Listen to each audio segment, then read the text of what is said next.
नमस्कार, capital TV देख रहे हैं आप। मैं हूं आपके साथ पूजा। ब्रेकिंग नाउ में बड़ी खबर महाराष्ट्र से आपको बता रहे हैं, जहां मुंबई का मेयर कौन होगा, इसको लेकर सस्पेंस अभी भी बरकरार है। हर दिन अलग अलग पार्टियों की तरफ से अलग अलग दावे और बयानबाजी की जा रही है और इसी बीच तस्वीरें आपको दिखा रहे हैं। मातोश्री के बाहर एक पोस्टर लगाया गया है, जरा पोस्टर देख लीजिए, जिसमें बड़े बड़े अक्षरों में लिखा है बाप बाप होता है। अब इस पोस्टर के बाद कई तरह के सवाल खड़े हो गए हैं, चर्चाएं भी कई तरह के हैं, क्योंकि बार बार संजय राउत की तरफ से भी ये दावा किया जा रहा है कि हमारा भी मेयर हो सकता है। उद्धव ठाकरे कह रहे हैं कि भगवान की मर्जी रही तो हमारा भी मेयर हो सकता है। और कल ही संजय राउत ने बड़ा बयान देते हुए कहा था कि हम बस 6 कदम की दूरी पर है। तो दूसरी तरफ कल जो दिल्ली में मीटिंग हुई थी, उससे जुड़ी बड़ी खबर ये सामने आ रही है कि अब अंतिम फैसला जो लेना है वो देवेंद्र फडणवीस और एकनाथ शिंदे की मुलाकात के बाद, मीटिंग में मंथन के बाद ही मेयर को लेकर फैसला लिया जाना है। साथ ही कई तरह के दावे हैं और एक खबर यह भी बड़ी सामने आ रही है कि एकनाथ शिंदे ने अपने नवनिर्वाचित पार्षदों को मुंबई के ताज होटल में जिस तरह से इतने दिनों से कैद करके रखा था, वो सब अब होटल से बाहर आ गए हैं।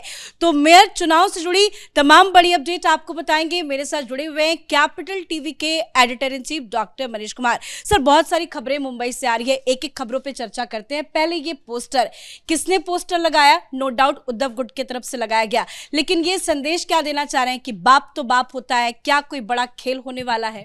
ये राजनीति में राहुल गांधी सिंड्रोम इसको कहते हैं। कि आप हार जाएं लेकिन फिर भी आपको जो है जीत की अनुभूति होती हो, कि आप हार जाएं और आपको लगे कि हम जीत गए, इसलिए आप अपने आप को बाप कह रहे हो कि पार्टी टूट गई, सिंबल चला गया, लेकिन हम बाप हैं। ये लिखा भी है इसमें कि पार्टी टूट क्या हम जो है बाप हैं, इसका मतलब हम जीत गए। आप बाहर हो गए। दशकों से ठाकरे परिवार का बीएमसी के ऊपर कब्जा था, ये कब्जा हटके भारतीय जनता पार्टी के पास चला गया और आप अभी भी बाप और बेटे के कहानी में लगे हुए हो। यही सब कारण है कि शिवसेना उद्धव ठाकरे गुट की ये हालत हुई है। इनको लगता है कि इस तरह की भाषा बोलकर कि हम बाप है तो सामने वाला गद्दार है, तो कोई गीदड़ है तो आ जाओ, सिर फोड़ देंगे, मार देंगे, काट देंगे। आप देखिए ये कहां से कहां पहुंच गए। जब शिंदे ने पार्टी तोड़ी थी, यही संजय राउत ठीक कैमरे के सामने मीडिया में धमकी दे रहा था कि क्यों छुपा करके रखा हुआ है गुवाहाटी में, मुंबई तो आना पड़ेगा, मुंबई में कैसे घूमोगे तो पता चलेगा। उसके परिवार को धमकी, तो इसको ये पता नहीं क्या क्या ही लोग, तो इनके दिमाग में जो है वो गुंडागर्दी को ही राजनीति समझ रहे हैं। खैर, बाप कौन है वो कल्याण डोंबिवली में मालूम चल रहा है। वहां एक अजीबोगरीब कहानी घटी है। ये जो हाथ दोनों उठा के दोनों भाई मिल गए, कुंभ में बिछड़े हुए दोनों, राज ठाकरे उद्धव ठाकरे। खबर यह आ रही है कि राज ठाकरे ने यह ऐलान कर दिया है कि कल्याण डोंबिवली म्युनिसिपल कॉर्पोरेशन के अंदर वहां जो मेयर होगा वो शिंदे गुट का होगा और उनके पास करीब 6 या 8 इनके पास पार्षद है। इन्होंने कहा है कि हम शिंदे के साथ खड़े हैं। अब बात समझिए, उद्धव ठाकरे किसी भी कीमत पे ये नहीं चाहेंगे, बीजेपी वाले मंजूर हैं, लेकिन शिंदे का मेयर वो कहीं नहीं चाहेंगे। और वहां मामला फंसा हुआ था, मामला यूं फंसा हुआ था कि क्लियर कट मेजॉरिटी नहीं आई। 53 शिंदे के पास तो 50 बीजेपी के पास।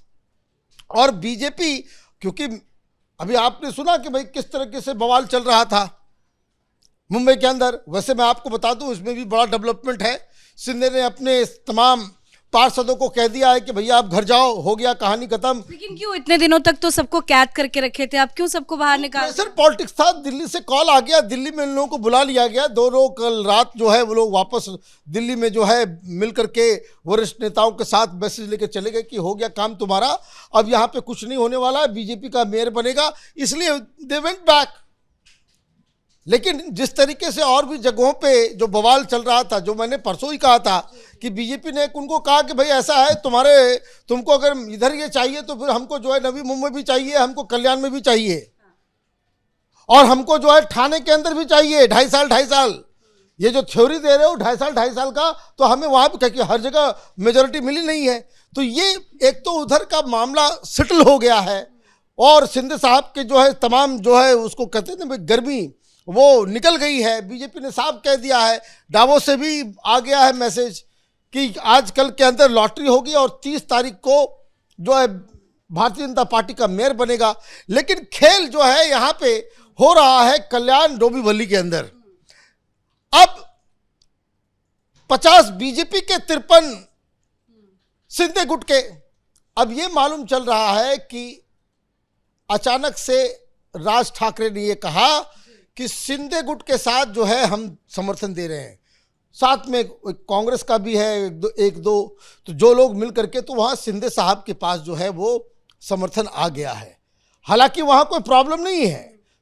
ये जो श्रीकांत शिंदे इनके बेटे जो हैं, उन्होंने साफ कहा कि नहीं, हम बीजेपी से अलग, बीजेपी को छोड़ के जो है हम कोई भी स्ट्रेटजी नहीं बनाएंगे।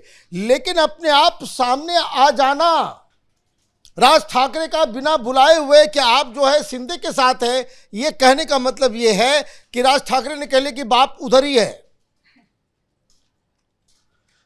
आप तो आए थे हाथ मिलाया इसलिए कि शिंदे को जो है हर जगह से खत्म कर दें, फैमिली इज यूनाइटेड, और गद्दार को जो है आउट करना है। लेकिन ये जो खबर आई है, ये उद्धव ठाकरे उनके तमाम लोगों के लिए एक बहुत बड़ा झटका है कि ये अपने आप में कल्याण डोंबिवली में शिंदे के साथ राज ठाकरे का जाना, ये बताता है कि ये जो भाई भाई जो मिल रहे थे ना, भाई भाई का जो खेल हो रहा था, वो भाई भाई का खेल खत्म हो गया। लेकिन असली लड़ाई तो मुंबई को लेकर है कि मुंबई का मेयर कौन होगा। कल दिल्ली में भी मीटिंग हुई है, क्या कुछ हुआ मीटिंग में, या देवेंद्र फडणवीस ने फैसला कर लिया है? देखिए, इन लोगों को तो कह दिया गया होटल खाली हो गया, दे वेंट बैक, क्योंकि इसलिए उनको जाना पड़ा, क्योंकि अब कह दिया कि अब कोई मामला जो है बिल्कुल उस मुहाने पे आ गया है कि जहां अब नुकसान हो जाएगा।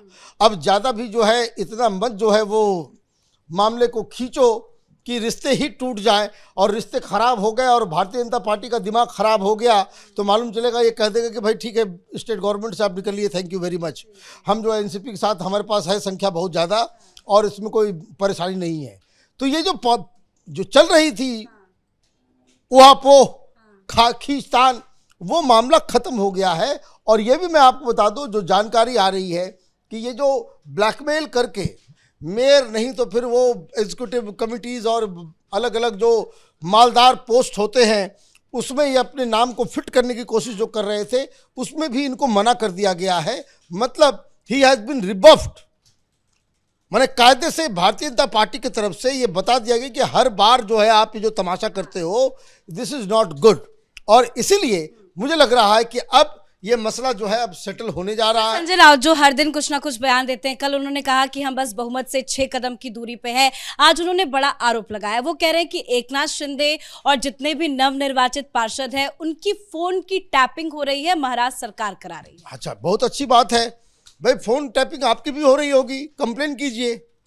आप वो कंप्लेन देखिए, ये आदमी जो है ये बाचाल व्यक्ति है, ये पता नहीं क्यों ये अखबार का एडिटर है, लेकिन उसमें पत्रकार होने की कोई जरा सा भी कोई एक मात्र भी जो है लक्षण जो है वो दिखता नहीं है। कल ये क्या कह रहे थे? कल ये कह रहे थे कि बस 6 नज़दीक है। अब उनको समझ में आया कि नहीं, हमसे तो गलती हो गई कि भाई ये बाकी 6 नज़दीक है। इसका मतलब क्या, आप MIM के साथ मिल करके आप सरकार बनाओगे, वहाँ पे मेयर बनाओगे, आप ओवैसी के जाकर के वहाँ पे बात करने के लिए जाओगे कि भाई हमारे साथ मैंने सब समर्थन कर दीजिए। कांग्रेस पार्टी की 23 आपके साथ है क्या? तो कोई इनको पूछ नहीं रहा, कोई इनको कुछ कर नहीं रहा। ये सिर्फ और सिर्फ किसी तरीके से न्यूज़ में बने रहने के लिए रोज़ इनका जो है आदत है। एक था नवाब मलिक एनसीपी वाला, वो भी रोज़ सवेरे सवेरे 10 बजे दुकान खोल करके बैठ जाता था टेबल कुर्सी के सामने, और माइक लग जाते थे, कुछ न कुछ उटपटांग जो है बयान दे दिया। अब आप ये जो इतना बड़ा आरोप लगा दे रहे हो भाई ये तो बयान बहादुर ऐसे हैं। कुछ दिन पहले 19 दिसंबर में ही 19 दिसंबर को ही सरकार जो है, केंद्र सरकार, मोदी की सरकार गिर रही है, ये इन्होंने दावा किया था। तो संजय राउत की बात जो है आई गई बातचीत होती है, ये कुछ न कुछ वो करते रहते हैं और पता नहीं उद्धव ठाकरे कब जागेंगे, कब उनको ये एहसास होगा कि आपकी जो राजनीतिक जो एक तरीके से आपको एलिनेट किया गया है, जिस तरीके से आपकी जो बद्ध पिटी है, उसमें इस व्यक्ति का सबसे बड़ा रोल है और इसको कंट्रोल करने की आवश्यकता है। धन्यवाद सर जानकारी के लिए। और वैसे भी संजय राउत के बयान को कोई सीरियसली नहीं लेता, हर दिन वो कुछ ना कुछ बयान देते हैं। अभी थोड़ी देर पहले उन्होंने प्रेस कॉन्फ्रेंस किया और महाराष्ट्र सरकार पर बड़े बड़े आरोप लगाए। उन्होंने कहा कि बीजेपी पार्षदों और जितने भी नवनिर्वाचित पार्षद हैं, साथ ही एकनाथ शिंदे का भी फोन टैप किया जा रहा है, हर किसी पे नजर रखी जा रही है। साथ ही बड़ी खबर यह भी महाराष्ट्र से सामने आई कि एकनाथ शिंदे ने अपने जितने भी 29 पार्षदों को होटल में कैद करके रखा था, वो सभी वहां से बाहर निकल गए हैं। दिल्ली में मीटिंग भी हुई, मीटिंग में भी कोई फैसला नहीं हो पाया और वहीं अब इंतजार है देवेंद्र फडणवीस क्या कुछ फैसला लेते हैं। इस खबर में इतना ही। देखते रहिए कैपिटल टीवी। नमस्कार।